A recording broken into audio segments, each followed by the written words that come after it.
Alo, Michael xin chào tất cả anh chị đã có mặt trong buổi tối ngày hôm nay. Buổi tối ngày hôm nay Michael cũng sẽ hỗ trợ cho chúng ta giao dịch trước non-farm. Bởi vì ngày mai là ngày lễ Phục sinh đồng nghĩa với việc là sẽ có rất là nhiều công ty nghỉ lễ và cũng như là rất là nhiều nhà đầu tư. Nên vì vậy là có thể là ngày hôm nay sẽ biến động nhiều hơn so với lại ngày mai. Nên vì vậy là Michael sẽ hỗ trợ cho anh chị mình giao dịch ngày hôm nay. Và ngày mai chúng ta sẽ giao dịch vàng dầu thì khá là hạn chế bởi vì nó sẽ đóng cửa và chủ yếu là chỉ còn Forex thì nó mới hoạt động thôi. Nên vậy là tin tức ra thì chúng ta chỉ có thể là giao dịch được về Forex. Nên vì vậy là ngày mai sẽ có rất là nhiều chuyên gia cấp cao ở bên Alpha sẽ hỗ trợ cho chúng ta về giao dịch non-farm. Còn Michael thì ngày hôm nay chúng ta sẽ là ngày để chúng ta đem về một cái mức lợi nhuận khoảng tầm là 15 cho đến 20% trước non-farm để cho chúng ta cũng có một cái nguồn lợi nhuận nó thích hợp hơn cho ngày mai. Và những anh chị nào trong buổi tối ngày hôm nay chúng ta đã đăng ký nhận 1.000 bonus trải nghiệm thì có thể là nhấn lên là phím 1 để Michael sẽ hỗ trợ cho chúng ta có một cái mức lợi nhuận đầu tiên khi mà mình giao dịch ở thị trường này. Và những anh chị nào mà chúng ta đã kích hoạt vốn trong ngày hôm nay để mình giao dịch thì có thể là bấm phím 2 ha. Và những anh chị nào mà chúng ta vẫn giao dịch ở demo hoặc là mình chỉ nhìn xem thì chúng ta bấm phím 3.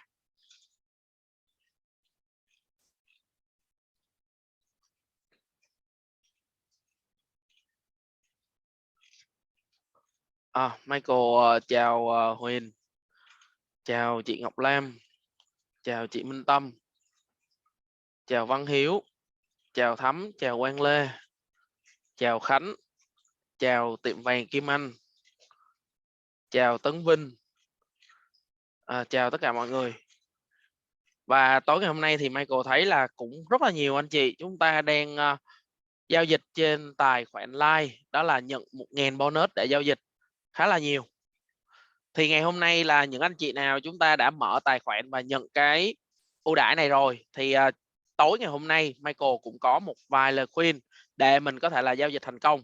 Thì thứ nhất, cái 1.000 đô này giống như cái số vốn mình giao dịch thử ở 1.000 đô thì chúng ta giao dịch với khối lượng là 0.1 thôi nha ha, tại vì tin tối ngày hôm nay thì nó cũng khá là mạnh nên vậy là với cái mức tài khoản này thì chúng ta phải nhẹ cái khối lượng lại để mình có thể là lướt mình kiếm lợi nhuận thôi.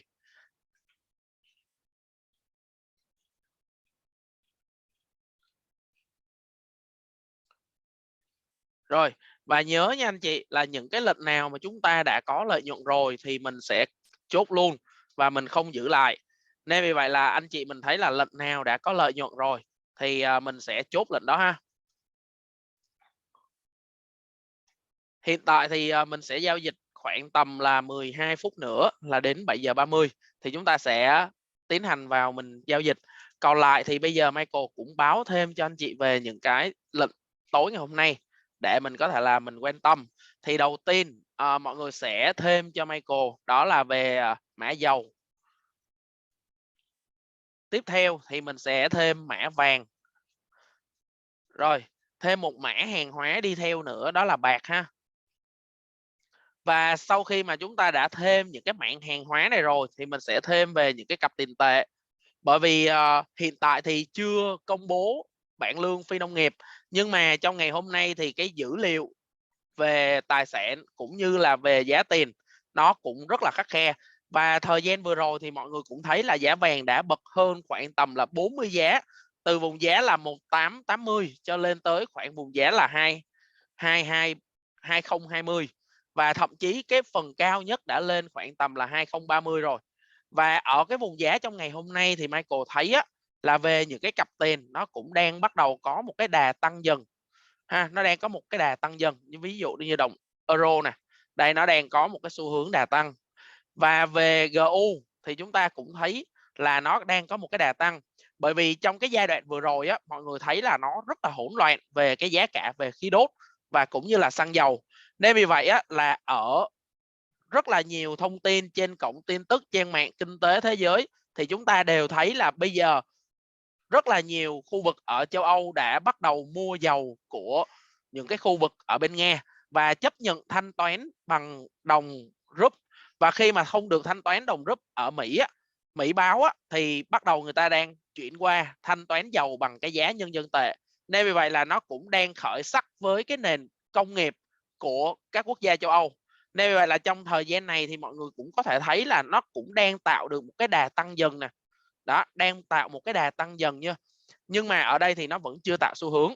Nên vì vậy là trong buổi tối ngày hôm nay chúng ta cũng có thể là mình sẽ canh bán lướt về và mình sẽ chờ bản lương phi nông nghiệp để mà có thể là tối ưu hóa lợi nhuận trong ngày hôm nay. Rồi, mình sẽ thêm đồng euro và đồng bảng Anh. Và tiếp tục sau đó thì mình sẽ thêm 3 đồng đô nha anh chị. Và trong giá đồng đô thì chúng ta thấy là đợt vừa rồi là khi mà lãi suất và cũng như là tin tức của Fed kéo lên khá là cao thì giá của các đồng đô la được thắt chặt rất là mạnh và cái quỹ tiền tệ nó cũng tăng lên. Nên vậy là chúng ta thấy cái giá cả của đồng Yên Nhật nè, nó cũng đồng UCAD nè, nó cũng khá là cao, lên mức vùng đỉnh là tới gần như là 1.4 rồi. Và những cái đồng như là Uzi cũng vậy, nó đã lên cao nhất là 151 Yên rồi. Và tiếp theo đó thì mình cũng có thể thấy là đồng Ripfund nè, nó cũng đã kéo lên và có một cái đà giảm khá là mạnh sau khi những cái thông tin mà Phần Lan gia nhập NATO. Thì ở cái thời điểm này mọi người cũng có thể là lưu ý là đương nhiên về cái việc mà lãi suất và những cái việc mà diều hâu của Fed á, thì nó đã tiêu hóa hết tin tức rồi. Và thị trường bây giờ họ không tập trung vào những cái dữ liệu của ông Fed nữa mà chủ yếu họ đang tập trung về những cái tin tức về địa chính, về tình hình căng thẳng. Bởi vì mọi người cũng có thể thấy là hiện tại là cái tình hình Nga và Ukraine thì nó không quan trọng Ukraine nữa mà đây là cái cuộc chiến của Mỹ và Nga. Và hiện tại Nga cũng đã kéo theo một cái phe đồng minh ở gần mình luôn, đó là Trung Quốc, và nó cũng đang bành trướng ở khu vực châu Á. Thì cái tình hình này có thể là trong tương lai khoảng tầm ít nhất là nếu mà nhịn không nổi nữa nha. Giống như là vừa rồi anh chị mình có nghe về cái tin tức của Phần Lan gia nhập về NATO. Thì đây cũng là một cái tiểu vương quốc của Nga ngày xưa thôi, Liên bang Xô Viết ngày xưa thôi, thì bắt đầu nó tách ra. Nhưng mà bây giờ là người ở gần mình thì không chịu vào mà đi vào với một cái người xa lạ. Làm cái việc này thì nó sẽ dẫn đến một cái tin tức là ông Putin có thể là sẽ rất là tức và tình hình chiến tranh ở Nga đến Phần Lan thì có thể là trong nay mai thôi. Thì cái điều này cũng có thể thấy là đối với cái tình hình hỗn loạn về địa chính như vậy thì chúng ta không nên tập trung vào đồng đô la ha, và nên vì vậy là những cái giá trị của đồng đô la nó giảm xuống khá là sâu nè. Đấy, mọi người cũng có thể thấy nè, giảm xuống. Và ngược lại, mình sẽ về lại cái tài sản trú ẩn thì mình sẽ thấy nè, trong một cái giai đoạn vừa qua là nó đã giảm theo những cái tin tức về lãi suất, nhưng mà sau đó nó đã bật tăng trở lại với cái tình hình địa chính của Nga và Ukraine và kéo dài tới thời điểm hiện tại á, đó là cái khu vực ở Nga và Trung Quốc đang có thể là lật cái chính quyền ở bên Mỹ. Nên vì vậy là cái giá vàng này nó cũng đang bật tăng lên và mọi người lo sợ là trong thời điểm sắp tới là có thể là sẽ xảy ra về cái việc chiến tranh. Và nếu mà cái đà dài của vàng mọi người cũng có thể thấy nè, nó cũng đang vẫn kéo đà và có thể là thời điểm sắp tới vàng sẽ về lại ở cái vùng mốc là 2.100 ha, là sẽ có một cái vùng đỉnh mới trong cái thời kỳ mới. Và trong buổi tối ngày hôm nay thì mọi người lưu ý ha, là lịch nào mà chúng ta giao dịch đã có lợi nhuận rồi thì mình sẽ canh và mình chốt.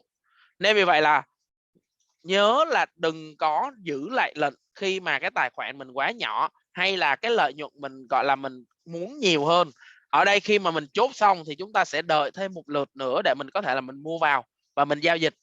Và lợi nhuận mọi người có được bao nhiêu thì có thể là nhắn lên để Michael có thể là biết được và hỗ trợ thêm.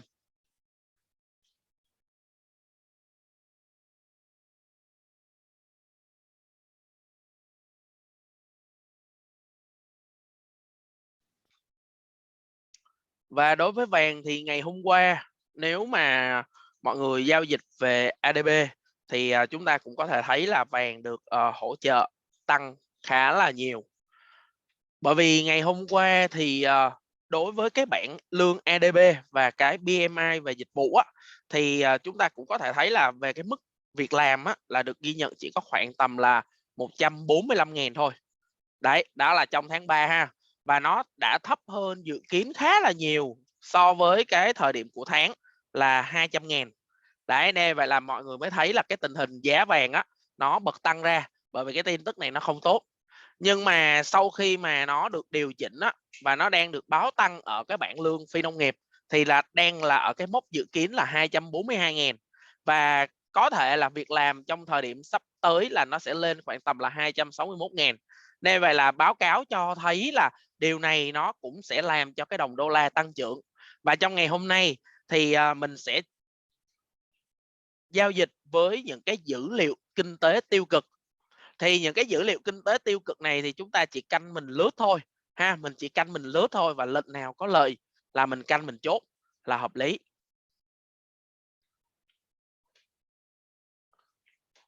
Và tháng vừa rồi thì nếu mà cái tình hình kinh tế của Hoa Kỳ á, thì Michael thấy là nó cũng không ổn chút nào. Bởi vì cái ngành dịch vụ ở Hoa Kỳ á, nó khá là yếu.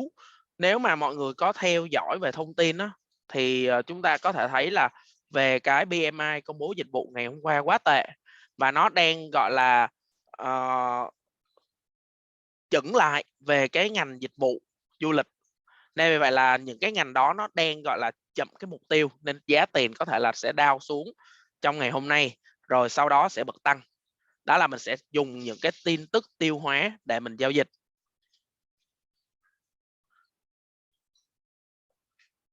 Và nếu mà trong ngày hôm nay thì mình sẽ chờ cái tin tức này ra, nó giảm khoảng tầm là tới, Michael sẽ đoán nha.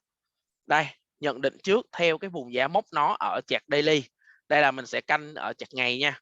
Thì có thể là tới ngày mai vàng nó sẽ giảm xuống ở cái vùng giá hỗ trợ là 1999. Rồi sau đó nó sẽ bật tăng trở lại là lên tới một vùng đỉnh gần hơn. Đó là 2065.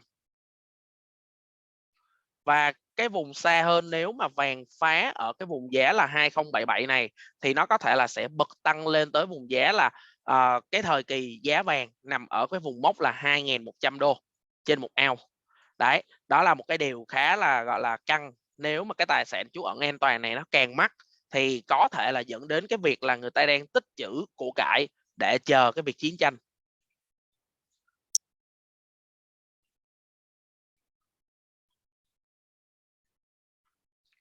Nếu mà về biên độ hẹp trong ngày hôm nay thì mọi người có thể là coi ở trên chart 1 giờ.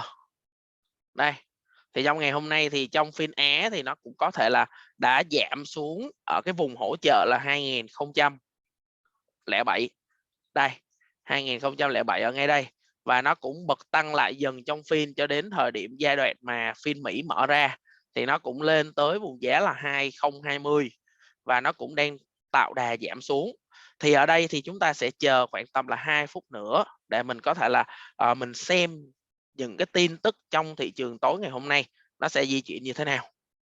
Và Michael nghĩ là tối ngày hôm nay thì khi mà phiên Mỹ này nó công bố tin tức ra thì có thể là vàng sẽ giảm về ở vùng giá là 2008 cho đến 2010 thì mình sẽ canh mua lại, nó sẽ rất là hiệu quả.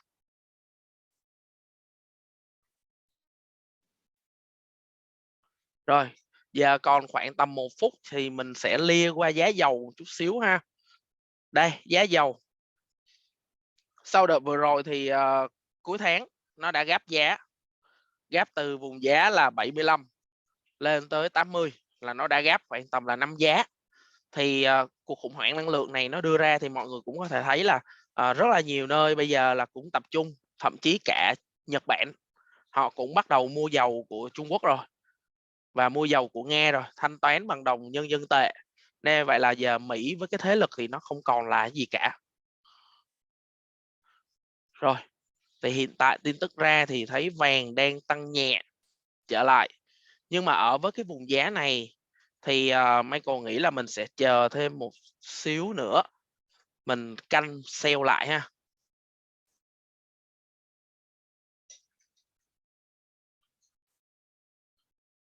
Rồi, ở vùng giá này thì mình sẽ sell nhẹ một lệnh vàng.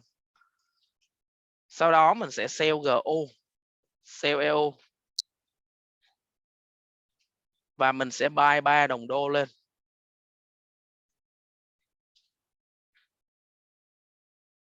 Và lệnh nào có lời thì mình canh mình chốt lệnh đó ha. Thì mức lợi nhuận ở đây nói chung thì chúng ta cứ canh lướt thôi, nó có lời bao nhiêu thì mình canh mình chốt như đó.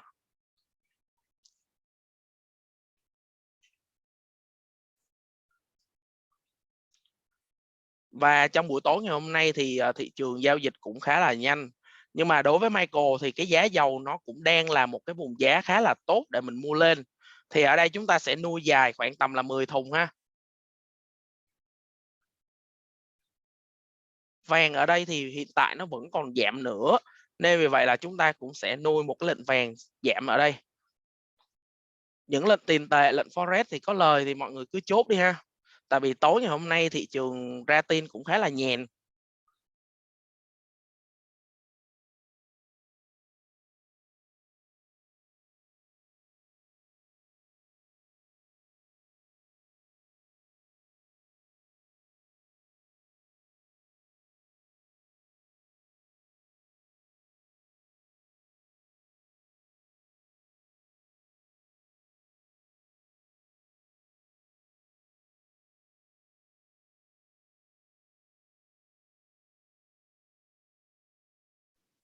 Và xu hướng lưỡng lự của vàng trong ngày hôm nay thì khi mà ra đầu phiên Mỹ này thì nó cũng đã có một cái vùng giá giảm nhẹ xuống. Thì hiện tại thì nó vẫn đang lưỡng lự ở cái vùng giá này, nó chỉ khoảng tầm là 4 cho đến 5 đô thôi. Thì nếu mà trong cái phương diện mà mọi người đang làm một nhà đầu tư á, thì mình mua ở đây thì chúng ta sẽ chờ và mình sẽ đợi cái tín hiệu này nó lên một chút xíu nữa mình bán lướt lại. Và vàng trong ngày hôm nay thì Michael nghĩ là sẽ là cái thời điểm mà nó tiêu hóa những cái tin tức và nó cũng sẽ hạ nhiệt lại sau một cái quá trình chuỗi nó tăng khá là mạnh.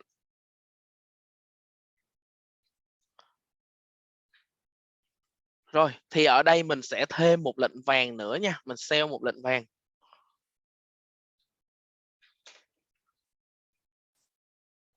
Bởi vì cái vùng giá hiện tại ở đây thì nó cũng đang bắt đầu giảm xuống khá là mạnh nè. Đấy, đem vậy là mọi người lướt mà có lợi nhuận rồi thì chúng ta cứ canh và mình chốt đi. Bởi vì mình cứ bỏ tiền vào túi mình là hợp lý trước. Rồi, cứ trên 1.000, 2.000 thì mình cứ canh mình chốt thôi. Tại vì chúng ta không cần phải gọi là giao dịch quá nhiều, mình chỉ cần lợi nhuận quá đủ thôi. Gom lại 3-4 lượt là ok. Những lệnh tiền tệ thì cứ từ trên 300 đến 500 thì mình cứ canh mình chốt. Vậy là hiện tại là mình chỉ còn một lệnh vàng thôi. Thì những lệnh nào đã có lời mọi người đã xử lý trong một cái vòng giao dịch vừa rồi thì có bao nhiêu lợi nhuận thì báo lên để Michael có thể là nắm tình hình. Những nhà đầu tư mà giao dịch ở mức vốn 1.000 đô thì mình đừng có on in nha, mình đừng có đánh một lót, nó sẽ rất là nguy hiểm.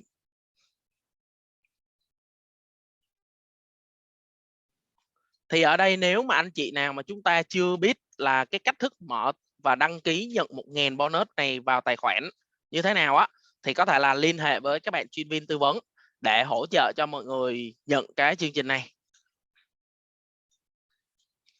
Và Michael thấy là hiện tại Alpha Trading Hub cũng đang hỗ trợ rất là nhiều cho những nhà đầu tư nhập môn. Thì đối với 1.000 đô này thì mình giống như là một cái số tiền thật để mình có thể là mua bán giao dịch với thị trường luôn. Thì cái lợi nhuận bao nhiêu thì mình sẽ có thể là nhận được bấy nhiêu.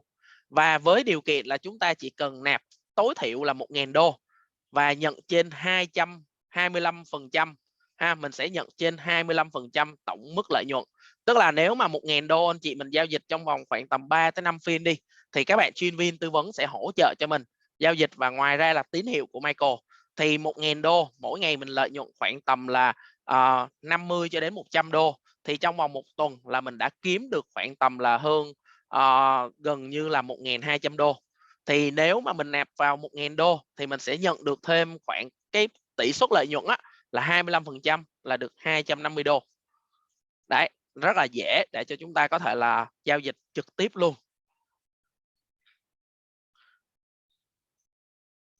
Và sau khi mà giá vàng chạy hết một cây nến, giảm khoảng tầm 5 giá thì nó vẫn đang có một cái đà test lên tăng nhẹ nè. nhưng mà nó vẫn chưa thoát ra được khỏi vùng cây nến này. Đây, một cây nến pin 3 nè. Nên vậy là ở đây cái xu hướng vàng nó có thể là sẽ down trong cái thời gian sắp tới. Nên vậy là ở đây mọi người sẽ sell cho Michael một lệnh vàng ha. Rồi, mình sẽ sell GU, sell LU và buy 3 đồng đô lên nha.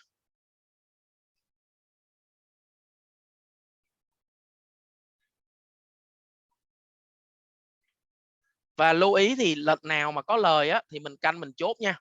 Bởi vì những cái tín hiệu trong ngày hôm nay thì mình giao dịch nó cũng sẽ rất là nhàn. Bởi vì thị trường nó chỉ đúng hướng của mình phân tích và nhận định thôi, nên mình sẽ đem lại cái lợi nhuận nó khá là tương đối. Đấy, Forex thì cứ khoảng tầm 300, 400 chốt được rồi.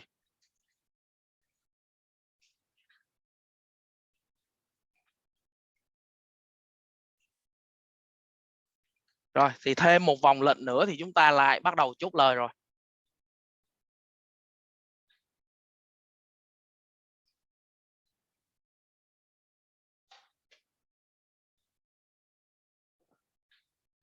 Và hiện tại thì trong hai chuỗi này giao dịch thì Michael đã có một cái mức lợi nhuận khoảng tầm là gần như là 10.000 đô rồi. Thì mọi người đã có lợi nhuận bao nhiêu thì có thể là nhắn lên để Michael có thể là biết được để hỗ trợ thêm cái mức lợi nhuận trong ngày hôm nay, và chúng ta có thể là kết thúc sớm nghỉ ngơi.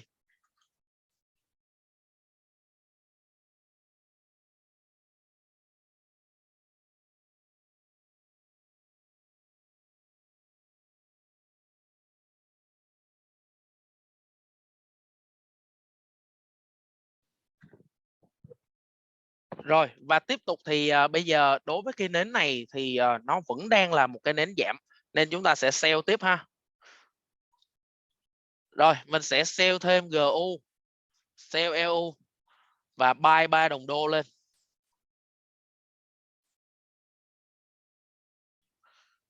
Lệnh nào có lời thì mình cứ canh mình chốt ha.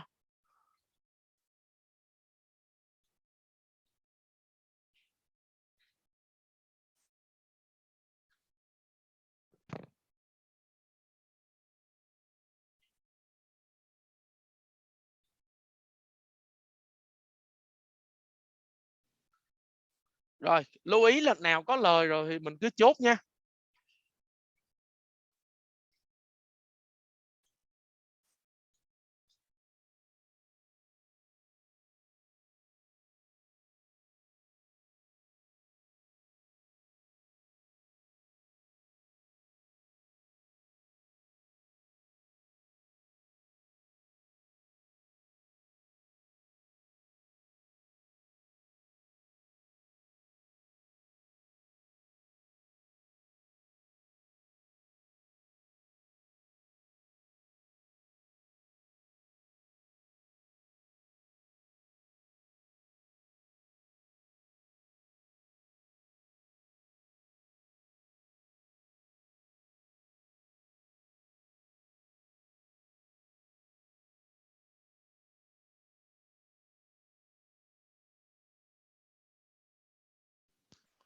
Rồi, bây giờ mình sẽ chờ từ từ mình xử lý hết lệnh ha. Thì nếu mà ở đây Michael vẫn sẽ khuyến nghị đó là mình sẽ vẫn sell vàng ha. Hiện tại thì nếu mà ai mà đang muốn đầu tư thì chúng ta có thể là nhắm đến cái thương vụ mẹt này, nó cũng rất là tốt. Bởi vì sau một cái giai đoạn là công ty này phát triển rất là tốt và tặng cổ phiếu á, thì cũng đã có rất là nhiều nhà đầu tư chốt lời, và bây giờ thì nó cũng đang tạo ở một cái vùng giá hỗ trợ rồi. Thì cái vùng giá này là cái vùng giá bật lên của mẹt, nên vì vậy là nếu mà ai muốn nắm giữ cái thương vụ nào đó hay là muốn nhận cổ tức trong thời điểm sắp tới thì mình có thể là nắm giữ cái thương vụ Daimler này. 22 tháng 5 là chi trả cổ tức ha anh chị ha. Thì bây giờ là nó vẫn có vùng giá, mình mua từ đây tới đó thì nó sẽ tăng ít nhất khoảng tầm là từ cao nhất là 78 euro. Bây giờ vùng giá 67 68 thì nó quá hợp lý để mình mua rồi.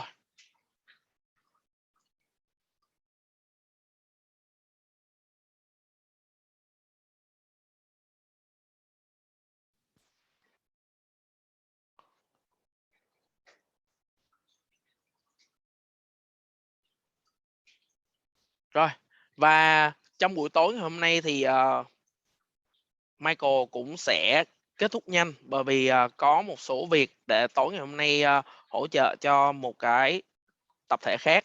Nên vì vậy là mọi người sẽ thêm một lệnh nữa và mình kéo dài TP ha. Thì đối với vàng bây giờ mình sẽ sell thêm một lệnh. Rồi, và mình sẽ kéo ở cái vùng giá là khoảng tầm là 2010. Rồi, lệnh tiếp theo cũng vậy, kéo về 2010. Thì ở đây chúng ta sẽ giữ cái vùng giá luôn. Và đối với dầu thì nó sẽ test lại và về lại ở vùng giá là 82 đô.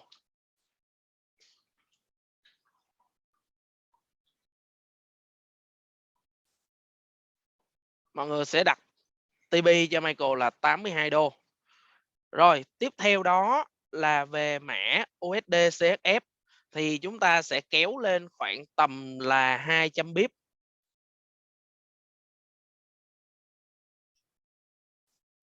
Michael đặt 500 pip nhưng mà anh chị đặt 200 pip thôi nha.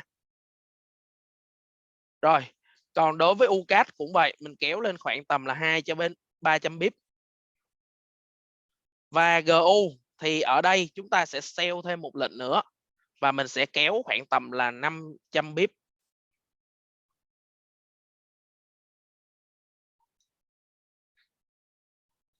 EU thì chúng ta cũng sẽ kéo xuống khoảng tầm là 500 pip và mình sẽ sell thêm một lệnh nữa. Rồi, thì những lệnh này thì mọi người thấy là lệnh nào đã có lời thì mọi người tự chốt ha. Và Michael sẽ để ở đây với cái vùng giá TP Michael đặt và báo với mọi người trong buổi tối ngày hôm nay. Nên vì vậy là trong buổi tối ngày hôm nay mọi người đã có lợi nhuận bao nhiêu thì có thể là nhắn lên để Michael có thể là nắm tình hình.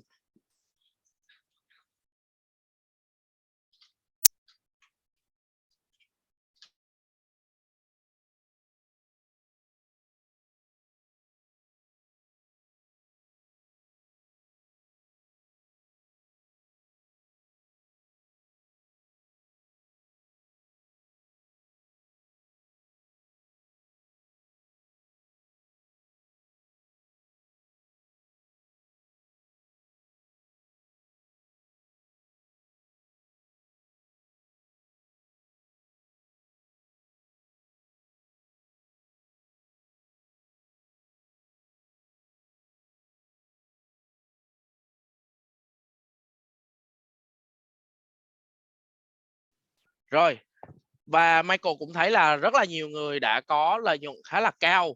Và ở đây thì Michael cũng sẽ ngừng buổi tối ngày hôm nay. Nên vậy là chúc mọi người chốt lệnh tối ngày hôm nay lợi nhuận khoảng tầm là 20%.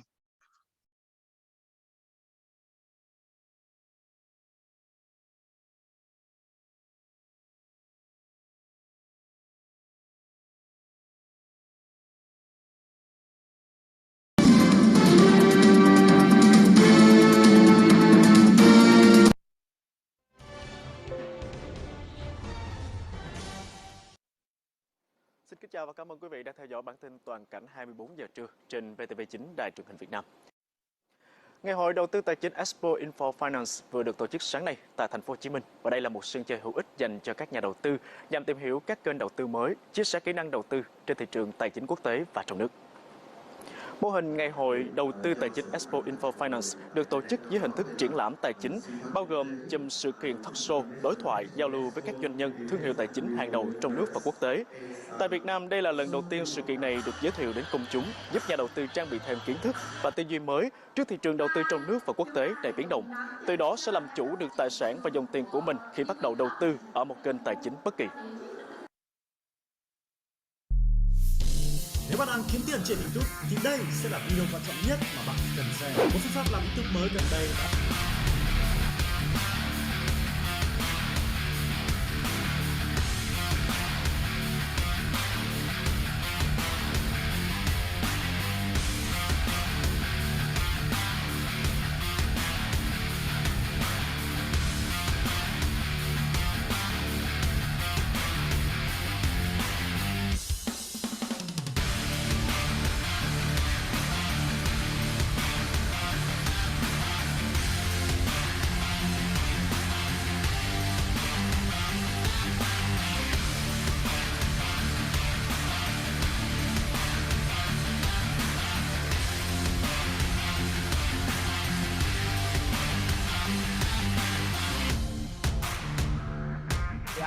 Đây là một cái đơn vị, một cái thương hiệu đến từ Alpha International Holding Limited, và đây là một đơn vị cung cấp về dịch vụ web cũng như là dịch vụ tài chính trên toàn thế giới thời điểm hiện tại. Đơn vị của chúng tôi thì đã có mặt trên thị trường từ giai đoạn 2015 và đến nay là đã hơn 7 năm trên thị trường rồi. Và trụ sở chính của chúng tôi đó là tầng 2 tòa nhà Fairmont, thủ đô London của nước Anh. Tại Alpha GD thì chúng tôi có một cái đội ngũ hỗ trợ nhiệt tình và tận tâm. Thì tất cả các thông tin của chị sẽ được bảo mật một cách tuyệt đối trong suốt quá trình đầu tư. Và khi mà anh chị đầu tư thì chúng ta sẽ được trải nghiệm trên một cái nền tảng là tối ưu nhất thời điểm hiện tại, đó là nền tảng là MetaTrader 5. Một số anh chị còn gọi là MT5 đấy ạ. Ví dụ như chuyên gia Ahmed hoặc là chuyên gia Lucas hoặc là chuyên gia Michael, những người có từ 5 đến 7 năm kinh nghiệm trên thị trường sẽ hỗ trợ cho các nhà đầu tư trong cái việc mà phân tích chiến lược dòng tiền, phân tích xu hướng đầu tư trong thời gian đầu tư.